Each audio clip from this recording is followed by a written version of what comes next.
Muito bem, gente. Ok. Então, vamos começar o tema de hoje.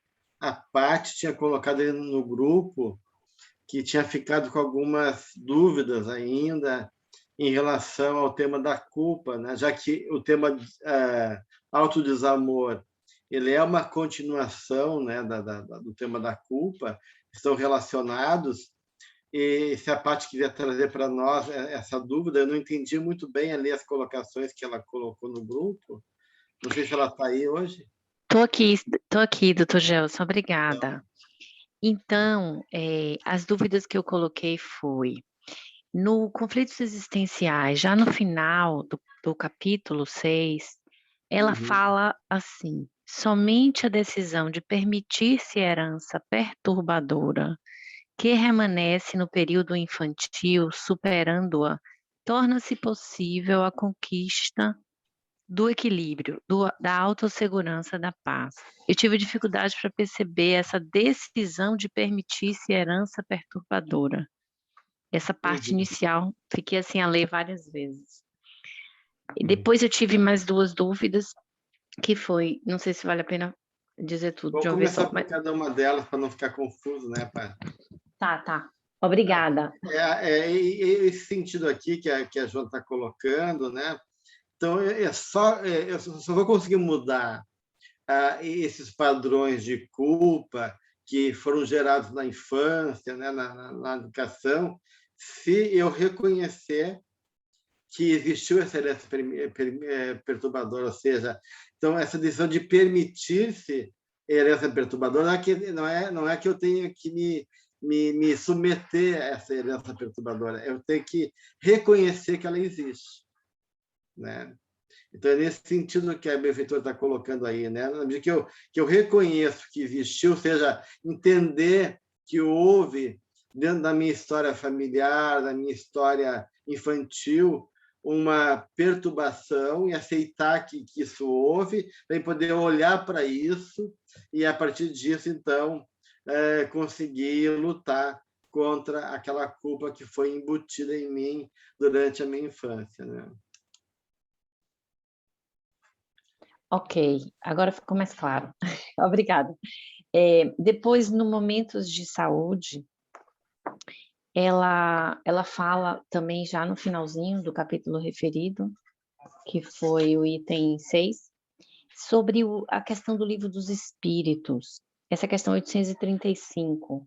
A consciência é um pensamento íntimo que pertence ao homem, como todos os outros pensamentos. E eu fiquei confusa na relação com o que vinha sendo abordado a respeito dessa consciência de culpa. Não sei se o Dr. Gelson podia falar um pouco sobre essa relação aqui. É que assim, né, Patrícia, há uma questão importante que a gente tem que considerar, que o processo de libertação da culpa é um processo que só cabe a cada um de nós. Ninguém pode tirar isso. Os espíritos, por um lado, os espíritos eles respeitam o nosso livre-arbítrio, né? Então, de outro lado, a consciência, né, interna é o que é de mais sagrado em cada um de nós, do ponto de vista do nosso mundo interior, né, da nossa essência. Então, nós somos o dono, mesmo que consciente ou inconscientemente, do nosso mundo interno. Nós somos os geradores da realidade que nos move. Então, é só através, realmente, desse encontro profundo com a nossa consciência e com nossos pensamentos que a gente vai poder determinar uma relação de aprisionamento ou de libertação da culpa. Então, na verdade, é um trabalho com a nossa própria consciência. Sem isso, não tem como a gente superar essa culpa. Ok, também ficou bem mais claro agora. Obrigada. E, por último, aqui no Despertar do Espírito, ela fala sobre algumas coisas que eu tenho assim dificuldade de diferenciar. Ela fala primeiro eu vou ler um pedacinho. Enquanto se encontra sobre essa tensão no lar, incapaz de entender o conflito que experimenta, em mecanismo de furtar-se à situação constrangedora, divide a unidade da personalidade, divide a unidade da personalidade, o seu equilíbrio, e passa a vivenciar uma conduta esquizofrênica. Depois, mais tarde, ela vai falar, a questão fundamental nesse acontecimento se encontra na capacidade do ego em resistir à pressão ou submeter-se-lhe. E aí ela segue, no primeiro caso, adquire autoconfiança e integridade moral, enquanto que no outro, a cisão da personalidade conduz a uma crise nervosa que pode alcançar o colapso. E mais à frente ela fala mais um bocadinho sobre isso. Aqui a minha dúvida é um bocado sobre essa questão. Eu entendi assim, desintegração da personalidade seria como se fosse um afastamento do ego em relação ao self. Essa falta de comunicação entre os dois. E a cisão, uma coisa assim mais patológica, que levava à esquizofrenia.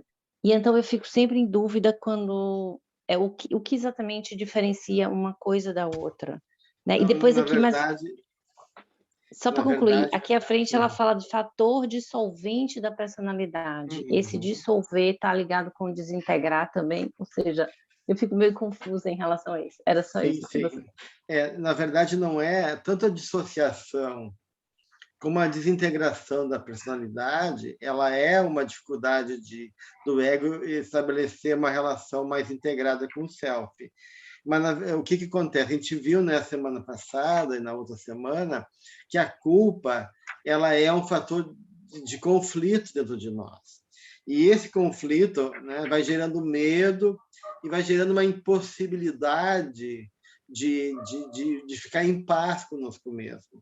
E quanto maior, se um lado meu se identifica com a culpa e eu vou me deixando levar por essa culpa, vai acontecendo essas duas coisas, né? Ou eu vou me dissolver e o ego vai se desprender enquanto unidade, né?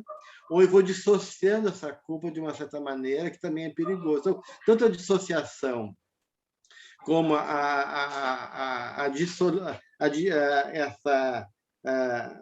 dissolução do ego, ela pode levar à loucura, né? Porque a dissolução do ego seria uma forma de eu perder a unidade do ego, eu não tenho mais o controle, eu não tenho mais a capacidade de poder gerenciar e dialogar com o meu mundo interno e com o mundo externo, né? Porque foi dissolvido através dessa culpa que foi se tomando um assento cada vez maior. E da dissociação, eu vou entrando num processo de separar uma realidade da outra, e essa separação também vai gerando uma tensão tão grande de oposição de forças dentro de mim, que pode também gerar um colapso mental e gerar também uma loucura. Então, as duas podem gerar um processo de patologia que leva à psicose de maneira diferente, né? A primeira, a culpa vai tomando forma dentro de mim cada vez mais e aquilo vai me consumindo, vai me derrotando, vai me gerando cada vez mais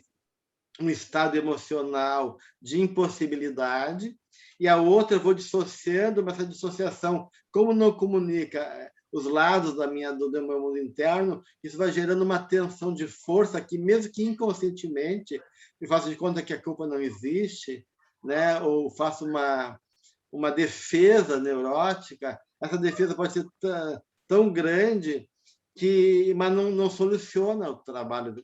Eu não estou em paz mesmo assim. Isso vai gerando uma incapacidade de integração, que gera uma tensão cada vez maior, que pode me colocar em colapso também. Então, as duas coisas podem gerar daí uma psicose. Ok, obrigada, doutor Gelson, bem mais claro. Ok. Muito bem, gente. Então, dentro dessa temática, né, então a gente está aqui com o livro Encontro com a Paz e a Saúde, o capítulo 3, que é o tema do nosso encontro hoje, que é o autodesamor. E a Joana vai trabalhar o capítulo em 3 aspectos, né, 3 itens, que é a autocondenação, a autopiedade e a autoconsciência. Nós vamos ficar mais na autocondenação e na autopiedade, né, com aspectos gerais desse autodesamor, né? Então, é impressionante, né, como é que a gente pode, em algum momento da nossa vida, né, em algum momento da nossa existência espiritual, reencarnatória, ter ódio de nós mesmos, né? Ter raiva de nós mesmos, né?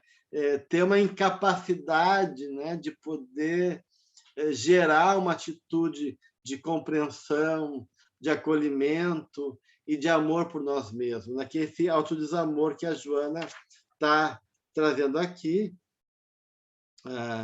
e de uma certa maneira ela diz que é muito mais comum do que a gente imagina, né? Esse autodesamor, né? Então, ela vai mostrando a partir disso que tem várias maneiras desse autodesamor acontecer, para mostrar que justamente o quanto ele está impregnado nas nossas fibras espirituais, né? Então, a gente tem uma dificuldade ainda de amar a nós mesmos, de confiar no amor, de poder se sentir merecedor do amor, de poder, de uma certa maneira, ter uma atitude conosco mesmo a partir desse cuidado amoroso, né? E que isso tem uma das causas é a culpa, né? A culpa está muito ligada a esse desamor, que justamente nessa desconexão que a gente vai construindo, né? Conosco mesmo, né? E uma certa, então, movimento de autopunição como alívio da culpa. Então, a gente acredita na nossa fantasia interna que, se a gente se punir, se a gente nos abandonarmos, se nós nos isolarmos, se a gente se desqualificar, se a gente gerar uma atitude, então, negativa conosco mesmo, isso vai ser uma forma de drenar a culpa e redimir o nosso passado. O que é uma fantasia equivocada, né, gente? Mas é uma tendência a gente pensar nisso, né? A gente nessa fantasia ainda muito primitiva do ser humano, que a punição é a forma de transformação. E está lá em Kardec, né, que não é a punição que transforma, mas a instrução, né? Kardec já trazia isso, né, através da sua obra, né, que é a instrução dos homens que vai transformar eles, e não a punição. A gente vê, do ponto de vista da estatística, que a punição em relação ao sistema aos presídios, né? Que vários tipos de presídios que existem no mundo, né? Sistemas prisionais, que a punição ela tem pouco efeito de transformação da pessoa, em termos de mudança, de redenção da pessoa. Geralmente, às vezes, o efeito até é o contrário, a pessoa fica muito mais revoltada e sai de lá ainda mais mais em conflito e com um comportamento mais reforçado em relação à atitude que ela tinha antes de ir para a prisão. Então, a gente vê que a punição não resolve muito as questões de transformação. Então, a autopunição, né, também não vai ser muito feliz nesse sentido de gerar um tipo de resolução, né? Depois a gente volta à questão da Maria Paula, ali que ela passou no chat, né? Quando der, a gente volta até em relação à questão que ela colocou. Então, a punição, né, ela vai criando um mecanismo de desamor, que vai criando uma patologia, ou seja, um comportamento patológico que vai ter várias consequências na vida da gente, né? porque a Joana vai colocando exatamente isso, né? Isso vai criando uma postura irracional de animosidade conosco mesmo, né? Com a si mesmo. E aí, esse sentimento de culpa fica não justificado e vai criando vários tipos de comportamento, seja um movimento contra mim, né, que eu começo a me desqualificar, a gerar um processo de autocondenação, né? Só que eu não aguento isso, porque ninguém vive sem amor. Né? O amor é o alimento básico da vida. Então, se eu me restrito de amor por mim mesmo e começo a ter comportamentos que sejam desqualificadores, autocondenadores, né? Eu não vou aguentar isso. Eu não vou conseguir sustentar isso. O que vai gerar?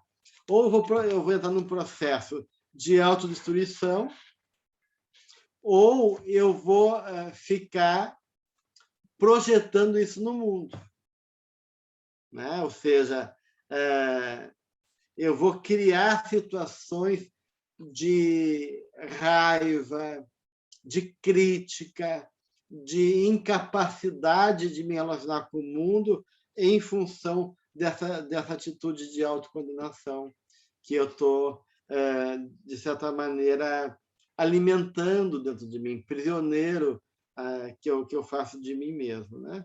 Então, a Joana fala que isso pode gerar, por exemplo, uma acomodação, uma certa desistência da vida.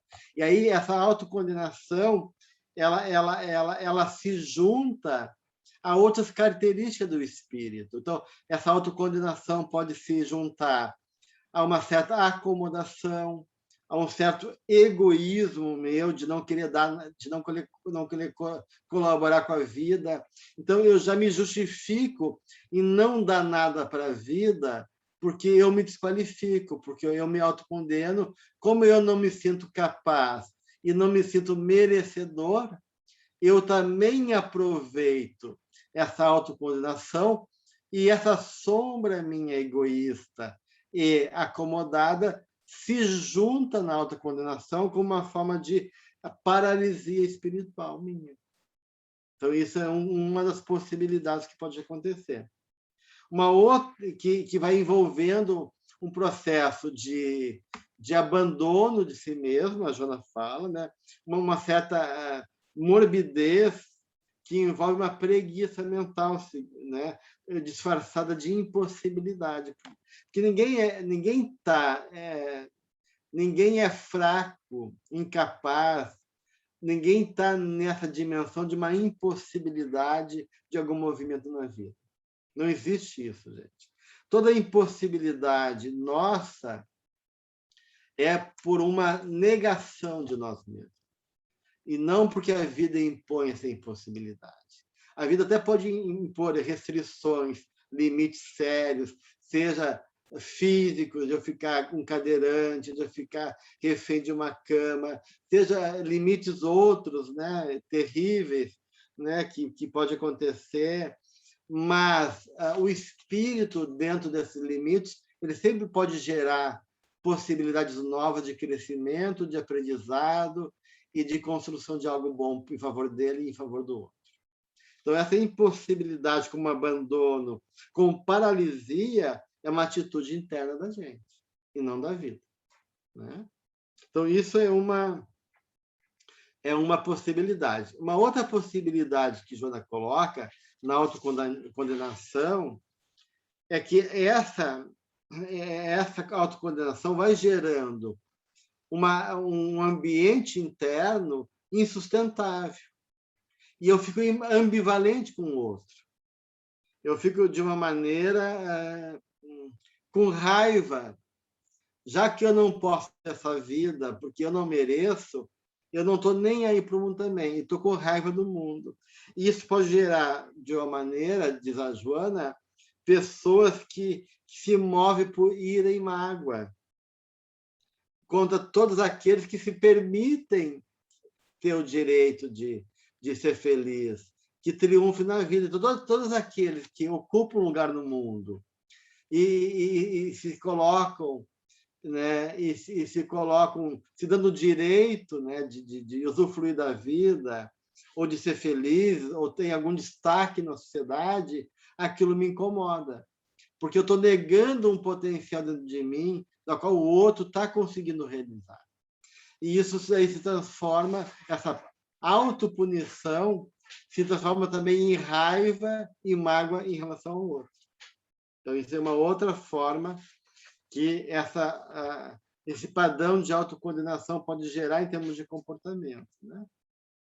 Uma outra forma de comportamento que essa condenação pode gerar é uma atitude de decadência, né? De indiferença em relação a mim mesmo, a me descuidar, a de não me cuidar com a roupa, com a higiene, com compromisso comigo mesmo. Então, eu vou, nesse processo de autoabandono, entrando num processo de decadência humana, né? E de descuido comigo mesmo. Então, essa autopunição acaba gerando um nível de abandono que leva a uma indiferença por mim e pela vida como um todo, né? E aí eu vou me descuidando, né? Me descuidando, me isolando, me abandonando, indiferente a mim mesmo. Eu não tenho interesse, não tenho ideais, eu não tenho vontade, eu não tenho uma certa ambição necessária em busca de algo na vida, um sentido. E aí eu vou entrando num processo de realmente de desqualificação a ponto de me botar à margem da sociedade, né? Ou de assim, diferença na minha forma de me expressar no mundo. E vou me anulando em relação à vida, né? Gelson, Oi, sim, pode você falar. falou o número do segundo, né? Paralisia espiritual primeiro, abandono de si mesmo, você falou da uma preguiça, mas daí agora a atitude de decadência, você falou abandono de si mesmo de novo.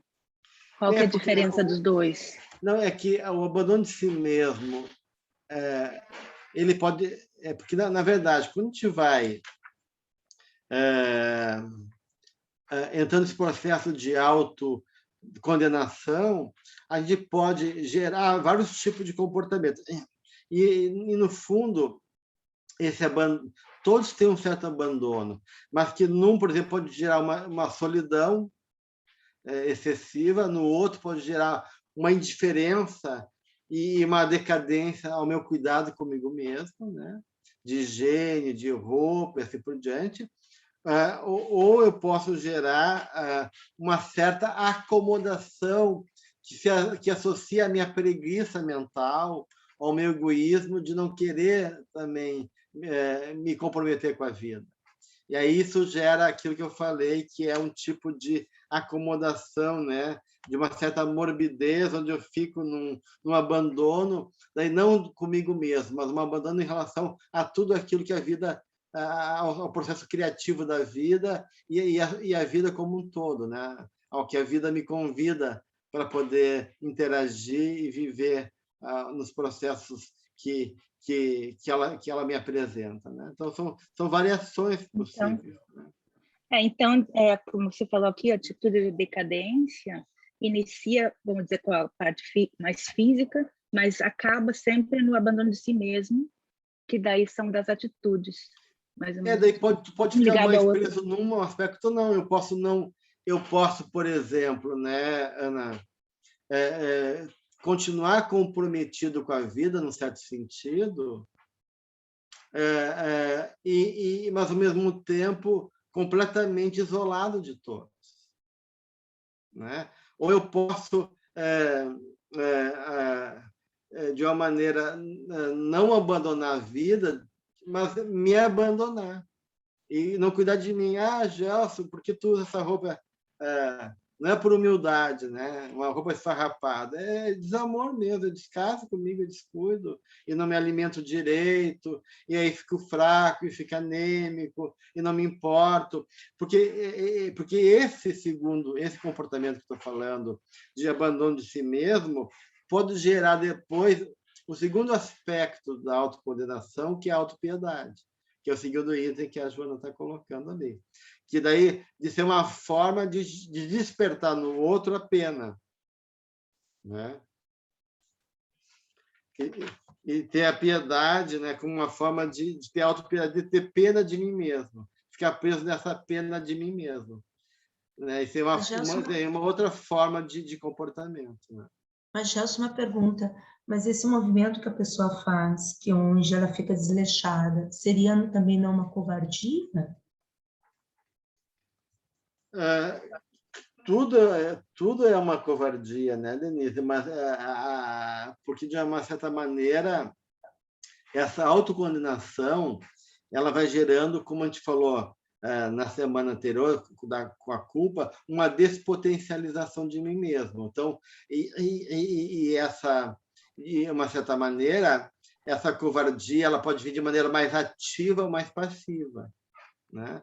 Ou seja, eu posso, de certa maneira, ser covarde em relação a me comprometer comigo mesmo, né? E eu posso ser covarde e me comprometer com a vida. E eu posso daí usar disso como uma forma também, como diz a Joana, de um certo egoísmo espiritual, que leva a uma certa desculpa para mim não me comprometer. Então, não é só uma coisa de autopunição, muitas vezes. Está ligado aí a um tipo de preguiça mental. Eu não quero dar para a vida também. Não é só porque eu estou me autopunindo. Eu não estou muito... né? Eu quero... Porque essa autopunição pode ser um mecanismo de regressivo de eu ficar me encolhendo como uma forma de não me comprometer com a minha caminhada evolutiva, e não só uma punição em si mesmo. Porque eu posso me punir num sistema masoquista, que é um outro sistema de autopunição, me exigindo muito.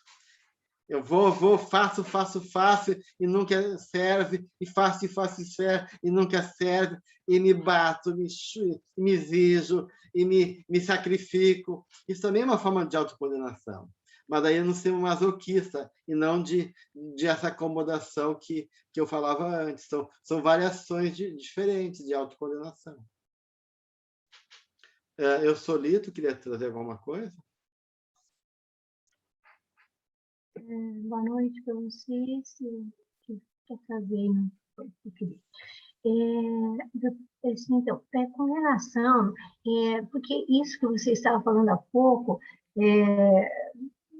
flutuava um pouco assim, me vinha na mente coisas que eu já havia visto, cenas que eu vi com uma pessoa muito próxima de mim há anos atrás, que não cuidava, não queria cuidar de si mesmo, não queria sair da cama, não queria às vezes nem tomar banho, era difícil, né? Então, aquela coisa. Mas aí o fundo, doutor Gelson, era a depressão, né?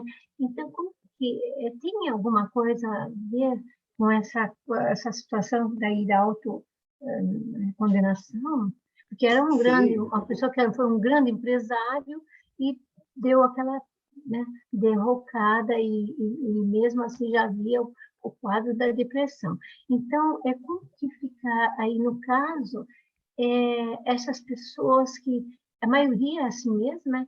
Quando elas têm muito, é poderosa, de repente, né? O vento sopra para o outro lado, então pode acontecer esse tipo, que daí não é então depressão, essa... depressão também, Solê, porque de uma maneira... Também, né?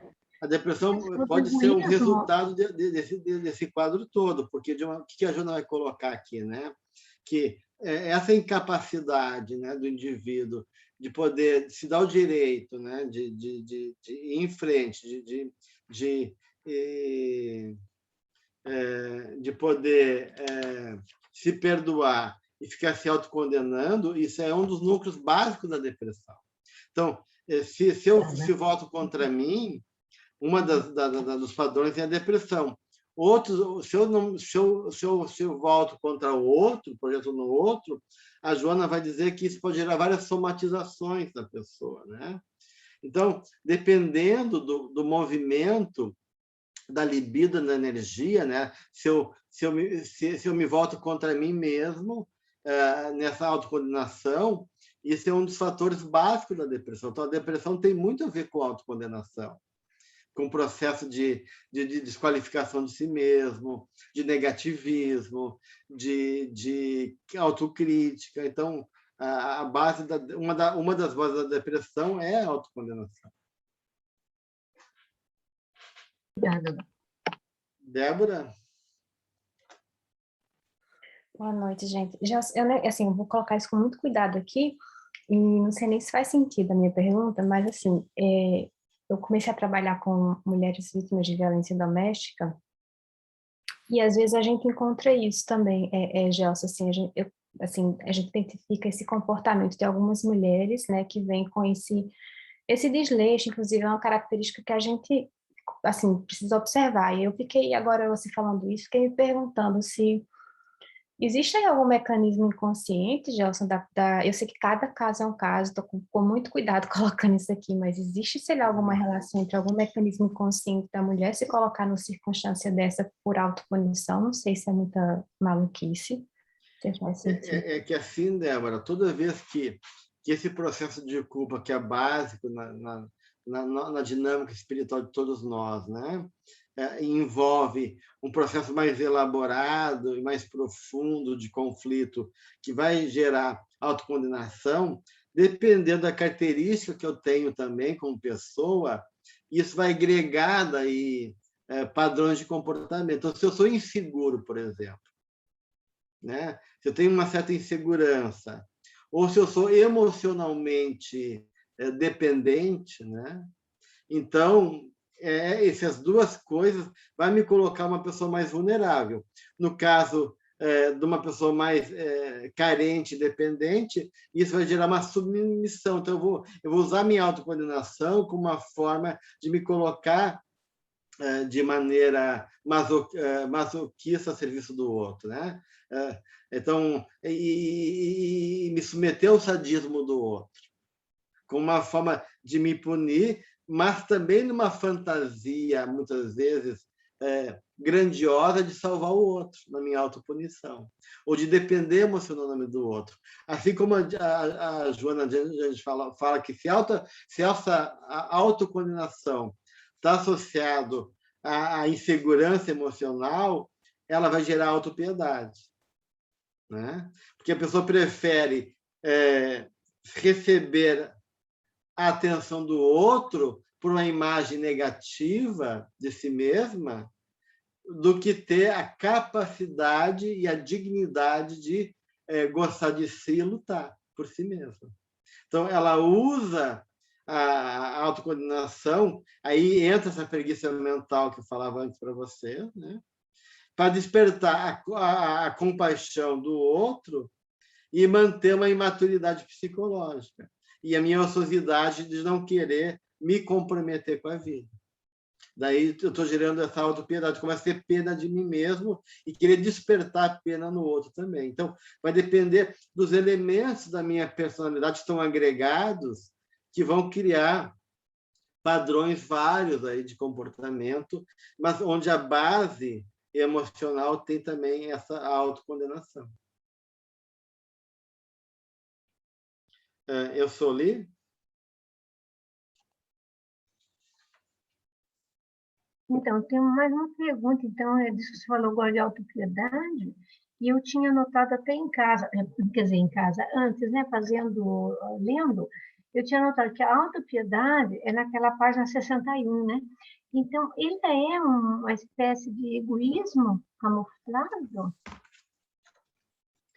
Na página 61? 61, a autopiedade expressa a insegurança, então é o segundo parágrafo. Autopiedade expressa insegurança emocional, propiciador de preguiça mental, que prefere sempre receber e nunca ofertar, que você falou há pouco, né? Demonstrando carência como se encontrasse em atitude de abandono, relegado pela vida ao sofrimento imerecido e injustificado. Então, eu anotei do ladinho, né? Assim, eu anotei até para não esquecer que eu ia perguntar mesmo para você. Isso é um egoísmo camuflado? Sim, Tão doente assim? a Joana coloca isso como uma forma de egoísmo do espírito, né? Porque, no fundo, são pessoas que não querem, não saem de si mesmo, né? Ficam fechadas nela mesma num tipo de egoísmo. Então, para a Joana, é um tipo de egoísmo. Obrigada. Agora não vou perguntar mais. A Kate trouxe uma questão aqui no chat. Ela diz, na pergunta da Débora, eu acredito que também seja uma influência da situação, uma espécie de mantra. Ouço todo o tempo que sou desinteressante, ignorante, que acabo acreditando e passando a me esconder na escuridão da escravidão e desamor. Sim, né, Kate? Com certeza, né, que muitas vezes esses processos todos que a gente traz na alma, né, de outras vidas, como culpa do passado, eles vão ser corporificados nessa vida através das experiências emocionais. Então, justamente quando tem uma situação familiar aonde eu encontro um ambiente familiar que não é por acaso, né, mas que acaba sendo muito desumano, perverso, crítico, desqualificador, eu assumo já pela culpa que eu carrego essa imagem dentro de mim. E aí eu vou criando uma imagem egóica, né? Como tu falaste, de uma pessoa desinteressante, ignorante, incapaz, desqualificada. E aí realmente eu vou me colocando, me identificando com essa imagem e me colocando dessa maneira, então, na relação com o mundo. Né? Então, a questão da educação na primeira infância, você vai ter um papel determinante nesses comportamentos todos. Não dá para dissociar, né? As predisposições que a gente traz de outras vidas com os ingredientes que a gente assimila na vida atual através da educação familiar. Né? Tudo. A gente pode já pegar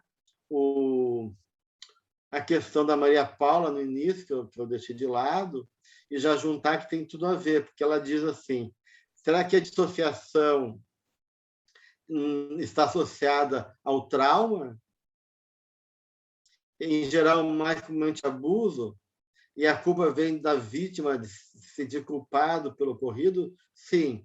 Então, toda a história de trauma e de abuso maciço, né? Trauma maciço, e isso geralmente leva a uma dissociação, porque para suportar o trauma, o que tu faz? Tu faz uma defesa muito rígida e muito forte. E a dissociação é uma defesa muito primária e muito primitiva, geralmente quando tem alguma coisa insuportável para tu lidar. Então, o trauma e os abusos psicológicos, abusos sexuais, geralmente são elementos geradores de dissociação emocional e mental. Né? Então, e a culpa, seja pela culpa que a criança sente quando vivencia esse tipo de trauma, né? Porque ela se sente como se fosse provocadora da atitude do adulto, né? Seja pela chantagem que o adulto faz também. Então, essa culpa acaba sendo instaurada na mente infantil e fica realmente como um padrão punitivo e gerador de comportamentos patológicos. Né? Sara? Você já respondeu essa pergunta. Eu achei interessante porque essa semana eu estava lendo uma passagem de um livro do Max Lucado, não sei se tu conhece, ele é bem conhecido, e ele contou o caso o nome do livro é Você Vai Sair Dessa, e ele contou um caso de uma moça que foi adotada por uma família na Austrália, uma criança, e parece que essa menina ela teve até os 12 anos dela abusos sexuais dentro da própria família, não dos pais, mas de parentes. E ela disse que era bem pequenininha, assim, uma moça com 1,60 m de altura. Agora você está falando isso, eu fiquei pensando, essa moça, ela não ficou com esses traumas, ela resolveu dar a volta por cima, porque ela começou a ajudar pessoas que tiveram, que têm esse tipo de abuso, mulheres que sofrem tráficos, são vendidas, ela trabalha com isto. O que é isso, então, essa pessoa? Uma pessoa que não... Ela consegue, né, Sara? Porque, geralmente, o que se tem, assim, em termos de estatística, é que a pessoa abusada na infância, ela perpetua a relação abusado-abusador. Ou ela se deixa abusar de várias maneiras, né? Não só sexualmente, se coloca numa atitude de se deixar abusar pelas pessoas, de ser bode expiatório, ou ela se torna abusadora, né? Então, há uma tendência, pelo menos, das pessoas abusadas perpetuar, né? Agora, algumas conseguem, né? Sim. Por uma capacidade espiritual, uma capacidade interna, né? De uma pessoa que já tem uma compreensão de transcender esse abuso, esse conflito e tirar um proveito disso. Às vezes até vem com uma missão, né? Muitas vezes a pessoa vem num ambiente hostil para vivenciar aquilo e ser depois porta-voz, como no caso dela, de uma campanha, de um projeto de proteção, de conscientização em relação àquela situação, né? Então, mas é mais raro de acontecer. É mais raro. O autor falou exatamente isso, nessas palavras que tu está dizendo. Ela veio com essa missão, com essa tarefa. Ele disse exatamente isso, porque ele falou que é uma situação muito difícil e essa pessoa conseguiu sair disso. E aqui na Suíça a gente teve um caso rapidinho de um professor e daí perguntaram para ele, mas por que tu faz isso? Ele disse, sabe por que fizeram isso comigo a infância toda? Exatamente isso que tu falaste. Muito bem, até aqui a gente coloca também, e no caso de violência doméstica, a recompensa, por exemplo, de uma segurança, de ter lar e alimentação para elas e o filho. A pessoa aceita a situação e acaba aceitando todo o abuso, porque, de alguma maneira, no caso do abuso, seja sexual ou violência doméstica, a pessoa ela vai perdendo a força espiritual. Isso acontece também nas seitas religiosas, né? Quando aquele cara fascina e num discurso de culpa, num discurso de onipotência, vai criando relação de abuso e as pessoas se submetendo a esse abuso porque elas vão transferindo a força que elas têm para o outro e vão perdendo a capacidade de discernir, de acreditar nelas, de poder reconhecer que elas podem ter razão, a ponto de elas acharem que elas não têm razão e que o outro está certo na atitude dele em condenar e te punir ou te desqualificar ou mesmo gerar algum tipo de violência contra você mesmo. Então, isso é uma coisa muito séria que psicologicamente a gente vai se submetendo e vai perdendo a conexão conosco mesmo, né? E se deixando levar daí para um discurso, uma crença que a gente vai internalizando e assimilando como se fosse verdade. Patrícia? Doutor Gelson, aqui na página 54, ela faz uma referência assim, eu fiquei um pouco confusa também. As lembranças inconscientes relacionadas à irreflexão com que sempre agiu tornam-se uma constante na tela da memória. Qual é a página? 54, no final da parte... Que item é? Logo na introdução, na introdução. Na introdução. Antes da autocondenação. Porque ela fala das lembranças inconscientes relacionadas à irreflexão que se tornam constantes na tela da memória, como se tivessem conscientes, né? E aí eu fiquei assim... porque, na verdade, mesmo que o ego esqueça, né, Patrícia, seja de outras vidas, seja essa vida, o ego esqueceu, né? mas as lembranças ficam lá inconscientemente vivas, né? Estão lá dentro da gente, e estão gerando algum tipo de estado emocional, né? De medo, de culpa, fantasias, impulsos, tudo isso são sendo gerados inconscientemente através dessas lembranças que estão lá no nosso inconsciente. Ok, e vão nos surgindo, né? Ok. Pronto. Mais aqui à frente também ela fala assim, já no outro item da autocondenação, que eu achei que está um bocado relacionado, não sei se foi o meu pensamento, com aquilo que a gente estudou lá no Ser Consciente, onde ela fala da autocompaixão, quando ela diz aqui assim,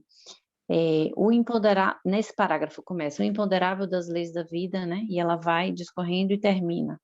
De um lado, o mal-estar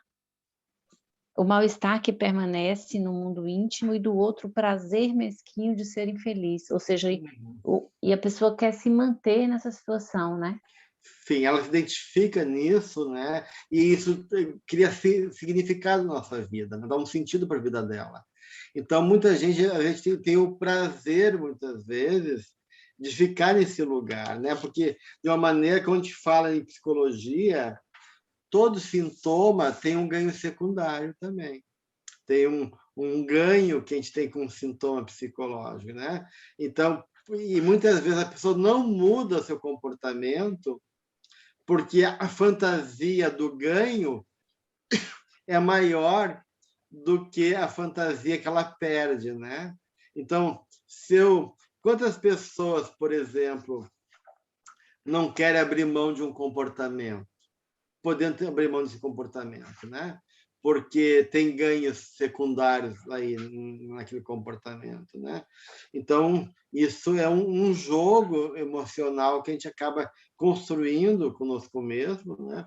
Nessa contradição que é cada um de nós, né? Então, por um lado, a gente cria um mal-estar de infelicidade, mas essa infelicidade gera pena no outro que nos dá prazer. Daí a gente não quer abrir mão desse lugar porque a gente não acredita na gente. Então, a gente acha mais fácil ficar infeliz e gerar o afeto na pessoa do que mudar e lutar por uma vida mais digna. Então, é uma questão de padrão que a gente fica identificado. Ok. Bem, e aí, então, ela vai falar justamente dessa autopiedade, né, que vai gerar toda essa estagnação do espírito, né? Porque o quanto isso é contrário à vida, né? Porque a benfeitora vai colocar o quanto a vida exige movimento, né? A vida e que a gente, como sendo herdeiro de nós mesmos, né? A gente vai, em algum momento, ser confrontado de um jeito ou de outro a que algum movimento aconteça, porque para que esse self, né, que não está despertado ainda, né, possa ir de uma maneira ganhando em consciência e em novas configurações do ego, encontrar um caminho daí de poder romper essa estagnação espiritual, né? Por isso que ela é tão enfática, a Joana de Ângeles, né? Que mesmo as conjunturas negativas, desafiadoras, elas sempre são positivas na medida que ela gera autoencontro, que ela desafia a inteligência, a criatividade, né? E mesmo que no momento de dor a gente anele por companhia, porque a gente pode ficar carente, busque apoio, solidariedade, entendimento fraternal, isso não justifica a gente nos colocar nesse lugar de acomodação. E ela vai colocar de maneira categórica no final desse item que a autopiedade, desse modo, nunca, né? Que essa autopiedade ela então um processo de inutilidade de nós mesmos. vai contra o princípio da vida, que é a evolução, o movimento, o crescimento, o engrandecimento e assim por diante, né? E aí, por isso que o último item do capítulo é trabalhar a autoconsciência, da importância, então, da gente ir construindo esse caminho de autoconsciência, né? Seja o caminho de recursos fora, seja o caminho dos recursos dentro, seja o caminho de tentar entender os mecanismos e nos conhecer. Então, ela fala da importância da autoanálise contínua, sem se punir, serena, persistente, né? Para que a gente possa, aos pouquinhos, mesmo que a saída não chegue de uma hora para outra, isso vai movimentando a libido, a energia interna, e vai despertando movimentos outros dentro da gente, que gera tanto uma diluição dos conflitos internos, como possibilidades novas de reconhecimento do nosso potencial, de recurso, que favorece, então, uma caminhada de superação, né? A lucidez, né? A Joana de Ângeles é um espírito que ela joga muito em favor dessa lucidez da gente, né? De ser lúcido, de ser consciente, de ser honesto conosco mesmo. E o quanto isso é importante para a busca de superação de qualquer conflito interno que a gente carrega. Muito bem, porque ela diz o espírito que é infantil, né? O indivíduo infantil apenas reage, né? Quanto menos lúcido a gente for, quanto menos consciente, quanto menos pouca elaboração emocional e reflexiva, mais a gente vai funcionar num padrão automático, na resposta a partir das fantasias e do entendimento que a gente faz, né? E que está internalizado como um padrão. Então, para romper o padrão e não ser uma pessoa reativa, a gente tem que fazer esse trabalho de elaboração a partir do autoconhecimento, da autoconsciência, e assim criar esse caminho iluminativo em favor daquilo que ela chama de uma realização plena do nosso ser. Certo, gente? Então, vamos terminando o nosso item, né? E aí a gente já vai, semana que vem, para o medo, né? Para o medo, para a gente poder, que tudo está mais ou menos interligado, para depois a gente ir para essa questão que eu só lhe colocou, que é a depressão. Então, a gente vai trabalhar o medo, próximo item, e depois a gente vai trabalhar a depressão, tá bom?